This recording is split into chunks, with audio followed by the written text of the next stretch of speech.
Assalamualaikum warahmatullahi wabarakatuh. Jangan lupa buat di subscribe, terus dinyalain loncengnya, dan juga di like videonya kalau misalkan suka ya. Terima kasih. Ya guys, jadi pada kesempatan kali ini ya kita mau coba lihat aksi dari topeng monyet ya guys ya. Jadi walaupun topeng monyet ini banyak pro dan kontranya, tapi kita lihat aja deh ya bagaimana aksi dari si monyet yang bakal beraksi kali ini. Oke, let's go. Haha.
Tuh kasih makan ya.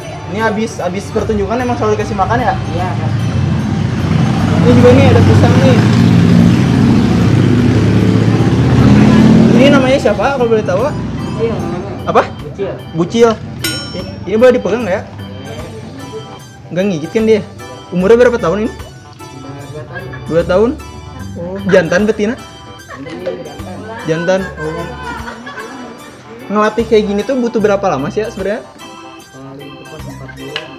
Paling cepet 4 bulan. Tapi pelatihannya nggak ada nyiksa gitu-gitu kan ya? Tergantung orangnya sih. Oh. Tapi juga harus sabar. Iya sih ya, harus sabar ya. Sampai bisa terlatih gini. Tapi ke semua monyet tuh bisa sampai kayak gini nggak sih? Atau nggak semuanya bisa dilatih kayak gini? Ada yang bisa, ada yang enggak sih. Oh, ada yang bisa, ada yang enggak ya. Kayak orang aja. Oh iya sih, orang ada yang bisa dikasih tahu, ada yang enggak ya. Iya. Oh, tapi di rumah monyetnya cuman si Ucil ini. Iya. Oh, lucu banget ya. Itu ya, itu oleh-oleh dari kita tuh pisangnya, dia nggak mau dipegang guys. Oke. Kalau namanya siapa? Rano. Oh, biasanya keliling di sekitar sini atau? Kayak komplek-komplek aja. Oh, soalnya kayak baru lihat gitu dari sini. Ini kita pegang dulu dong sini. Dia makan dulu ya guys ya. Oke.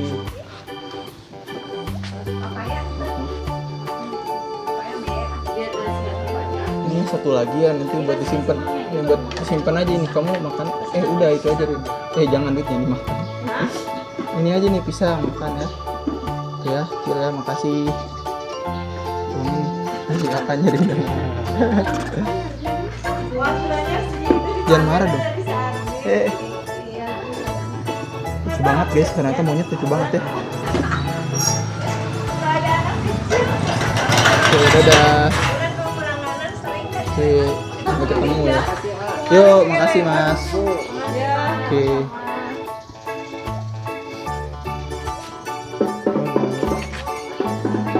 Oke guys, setelah nonton video topeng monyet tadi yang seru itu ya, aku mau sedikit bahas tentang pro dan kontranya topeng monyet atau dogore monyet atau apapun itulah ya yang biasanya ada di sekitar kita dan mungkin sekarang udah mulai jarang sih ya mungkin ya. Kalau dari sudut pandang aku sendiri sih, kalau buat topeng monyet ya sebenarnya topeng monyet tuh kalau dari sudut pandang aku ya, mereka tuh sama aja ya sebenarnya kayak orang-orang yang narik delman gitu.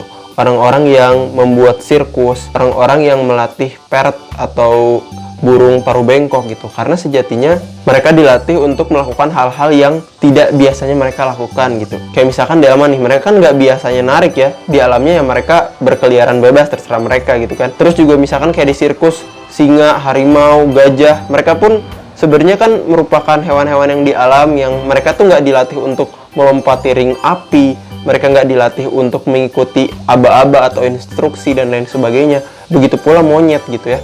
Monyet pun sejatinya di alam ya mereka kerjanya naik ke pohon sana dan sini gitu ya. Jadi mereka tuh kerjanya naik dari satu pohon ke pohon yang lainnya untuk mencari makan, untuk berkembang biak, dan untuk melestarikan ekosistem yang ada di alam gitu. Nah, yang jadi permasalahan itu sebenarnya biasanya ada pada treatment yang dilakukan gitu. Apakah dari pelatihannya itu melakukan penyiksaan atau enggak kan ya? Kalau dari sudut pandang aku pribadi, selama hewan-hewan tersebut dilatih dengan cara yang baik dan benar, tidak ada penyiksaan, dan mereka senantiasa diberi reward kayak makanan misalkan, kalau menurut pandangan aku pribadi itu fine-fine aja ya, karena hak-hak mereka itu masih terpenuhi gitu. Lain ceritanya kalau misalkan dalam prosesinya itu melakukan penyiksaan ya, melakukan penyiksaan, membuat mereka ini trauma, dan membuat mereka ini jadi hilang naluri alamiahnya gitu ya. Jadi bukan naluri alamiah sih, mereka ini jadi terbelenggu gitu hak-haknya. Kayak misalkan mereka tuh dilatih, terus mereka tuh dikasih makannya sedikit, terus juga misalkan mereka ini dilatihnya itu terlalu berlebihan, mereka ini dipekerjakan secara berlebihan gitu. Hal ini yang sebenarnya menjadi concern gitu, hal yang menjadi masalah gitu kan. Selama mereka ini tidak dilakukan penyiksaan, selama mereka ini masih diberikan hak-haknya, kalau menurut aku sebenarnya fine-fine aja. Dan by the way, di akhir video tadi sebenarnya setelah aku mematikan kamera, aku nanya tuh ke si masnya ya, Mas, sebenarnya si Acil ini tuh dia dilatihnya disiksa nggak sih gitu kan? Karena aku takutnya kalau misalkan di shoot dan lain sebagainya dia malah jadi nggak jujur gitu ya jawabnya. Dan pada akhirnya dia bilang bahwa dia pun tidak menyiksanya gitu ya, dia ngelatih biasa aja gitu, dia juga nggak tega untuk menyiksa monyet gitu untuk dilatih gitu. Jadi kurang lebih kayak gitu aja videonya. Sekian dari aku Yoward, jangan lupa buat like, comment, dan subscribe. Salam sejahtera untuk hewan Indonesia. Bye-bye.